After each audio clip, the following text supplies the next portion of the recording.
Merci et bonjour tout le monde. C'est vraiment un plaisir d'être ici avec mes collègues, avec les autres maires. Good afternoon, everyone. It's really great to be here with you today and with the mayors who make up FCM's Big City Mayors Caucus. Let me start by acknowledging the Algonquin Anishinaabe people as the traditional custodians of the unceded land upon which we are gathered. We deeply appreciate their historic connection to this place. It's a great pleasure for the City of Ottawa to once again host the caucus of amazing city leaders from around the country. I want to welcome in particular the chair of our caucus, Mayor Mike Savage of Halifax, et bienvenue également à la mairesse de la ville de Gatineau, mon amie Madame France Bélisle.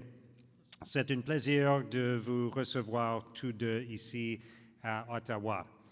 Les discussions que nous avons eues aujourd'hui se sont déjà avérées très productives et le moins qu'on puisse dire, c'est qu'elles tombent à point. Canada and Canadians are facing some real challenges. Access to housing, local infrastructure requiring new investment, and the effects of a changing climate. Those are just some of the topics that we're covering today, and I know this group of leaders will be instrumental in driving national solutions through local action. That's what the Big City Mayors Caucus does. That is what the Federation of Canadian Municipalities does. Ensemble, nous sommes la voix des citoyens que nous représentons d'un bout à l'autre du pays. So, without further ado, I'd like to now turn things over to Mayor Savage to speak about the work of the caucus. Mayor Savage? Thank you very much, merci beaucoup. Je suis très heureux d'être ici avec mes collègues aujourd'hui. Thank you, Mayor Sutcliffe. It's a great pleasure to be back here in Ottawa, and congratulations to you on your role as Mayor of Ottawa. We all look forward to working with you. Good afternoon, everybody. My name is Mike Savage. I'm the Mayor of Halifax and Chair of FCM's Big City Mayors Caucus. I'm also pleased to be joined today by another colleague, la mairesse de Gatineau, France Bélisle. Our caucus is meeting today as FCM kicks off its annual Advocacy Days, when municipal leaders and federal counterparts meet to discuss our shared priorities as a nation. We all know the challenges that Canadians face: the rising cost of living, the prolonged housing crisis, and extreme weather events due to changing climate. But with challenges come opportunity, and we believe that there is reason for optimism. For example, Canada now has a framework for a national strategy for climate adaptation, something that the Big City Mayors Caucus has long advocated for. From wildfires to storms, extreme weather events are more frequent and devastating to our communities. I know that as we experienced Hurricane Fiona this year on the East Coast. Climate change is real. It has real concrete effects on our lives, our families, and our local economies. The new National Adaptation Strategy recognizes the importance of working with municipalities and takes positive steps to increase much-needed support. Of course, the scope of the issue is larger than our current available tools. We know this, and we know that this government gets that, and we're calling for increased support for the Disaster Mitigation and Adaptation Fund in Budget 2023 to help more communities meet the climate challenge.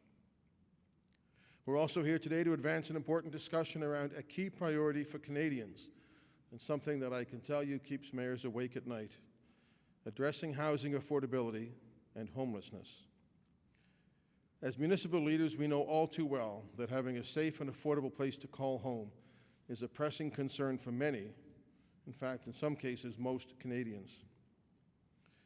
Cities across the country are doing their part to expand the right kind of housing supply, including for the most vulnerable Canadians. But we know that more needs to be done, and we cannot do it alone. Earlier this year, the federal government announced the $4 billion Housing Accelerator Fund as part of the federal budget. Now, as the order of government closest to the local needs, we know this.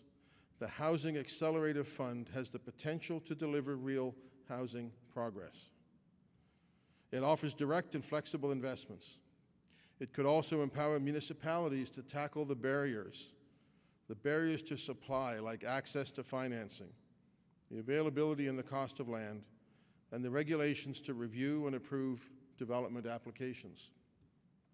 But for the Housing Accelerator Fund to drive transformative outcomes, it needs to be designed directly with cities, and it needs to be launched soon.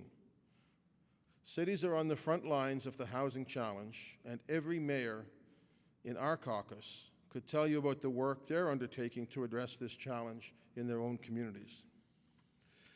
From material costs to labor shortages to infrastructure in need of upgrades with few resources to do so, the challenges on the housing file are deep and they're complex.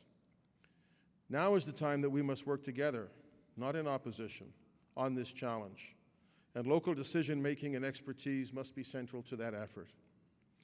And of course, we can't talk about housing without also touching on chronic homelessness in Canada. The needs are real, and we know that as much as a goal is important, it needs to be important for the federal government as it is for us. We're advocating for a scaling up of important programs like Reaching Home and the Rapid Housing Initiative as a marker of ambition to really get focused on the homelessness crisis in our country. Getting it right on housing isn't just to meet the basic need of every Canadian to have a safe and affordable place to call home. It is crucial to building flourishing communities. Progress on housing is directly related to progress on transit, on reducing emissions, and making sure that we have the core infrastructure that we need.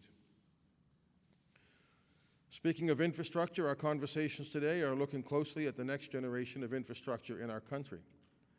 To build the kinds of neighborhoods that Canadians expect, we need investments to intersect with the goal of building and greening our communities. As I've already said, municipalities just can't do it on our own. 60% of all public infrastructure in Canada is managed by municipalities. The next federal budget is a key opportunity to build Canada up. By doubling the Canada Community Building Fund and working with cities on the next generation of infrastructure funding, the federal government can drive permanent and predictable core infrastructure renewal in alignment with local needs. We're looking forward to more productive discussions with our federal peers today and in the months to come.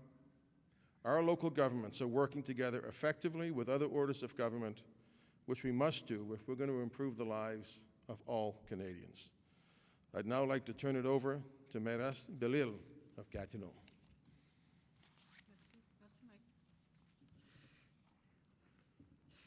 Bonjour à tous. Hello, everyone. Glad to be here and flattered to be the French spokesperson today. Je suis très heureuse d'être ici. Merci beaucoup. Merci, Mike. Merci, Marc. Je m'appelle France Bélisle. Je suis la mairesse de Gatineau et membre aussi du Caucus des maires des grandes villes de la Fédération canadienne des municipalités. Notre caucus est réuni aujourd'hui alors que la FCM donne le coup d'envoi à des journées annuelles de défense, mais aussi de promotion des intérêts au cours desquels les dirigeants de nos villes et leurs homologues fédéraux se rencontrent pour discuter de nos priorités communes. Nous connaissons tous les défis auxquels les Canadiens et les Canadiennes sont confrontés, y compris l'augmentation du coût de la vie, la crise du logement, les phénomènes météo extrêmes dus au changement climatique. Vous n'êtes pas sans savoir que Gatineau y a aussi goûté. Bien sûr, il y a des défis, mais il y a aussi des possibilités et nous pensons que nous avons raison d'être optimistes. Par exemple, le Canada dispose désormais d'un cadre pour une stratégie nationale d'adaptation au changement climatique, ce que le Caucus des maires des grandes villes préconise et demande depuis longtemps. Des feux de forêt aux tempêtes, les phénomènes météo extrêmes sont malheureusement dévastateurs pour nos collectivités. Les changements climatiques sont réels, ils ont des effets concrets sur nos vies, sur nos familles et sur les économies locales. Cette nouvelle stratégie nationale d'adaptation reconnaît l'importance de travailler avec les municipalités et elle prévoit aussi un soutien nécessaire. On s'en va dans le bon sens. Bien entendu, l'ampleur du problème dépasse les outils dont on dispose à l'heure actuelle.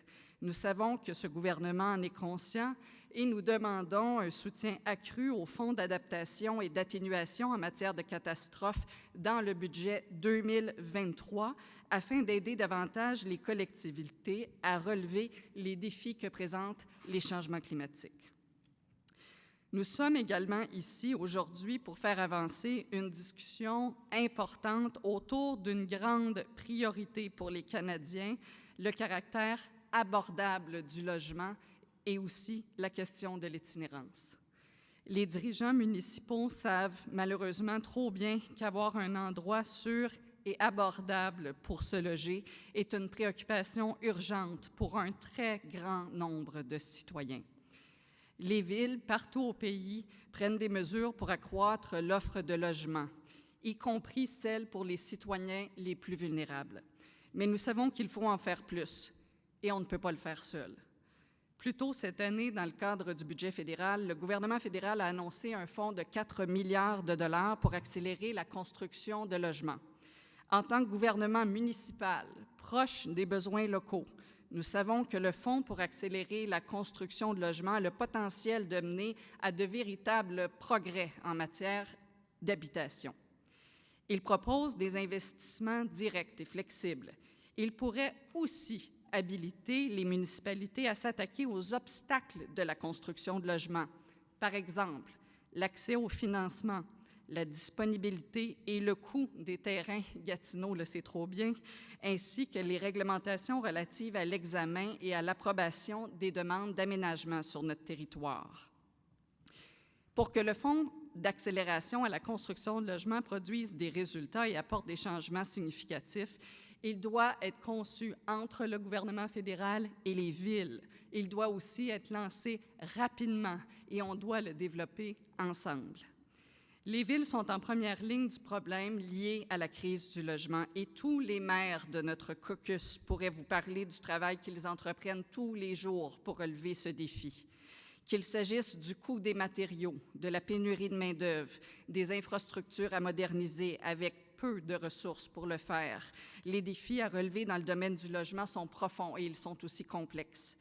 Le moment est venu de travailler ensemble et non en opposition. Les décisions et l'expertise locale doivent être au cœur de ces efforts.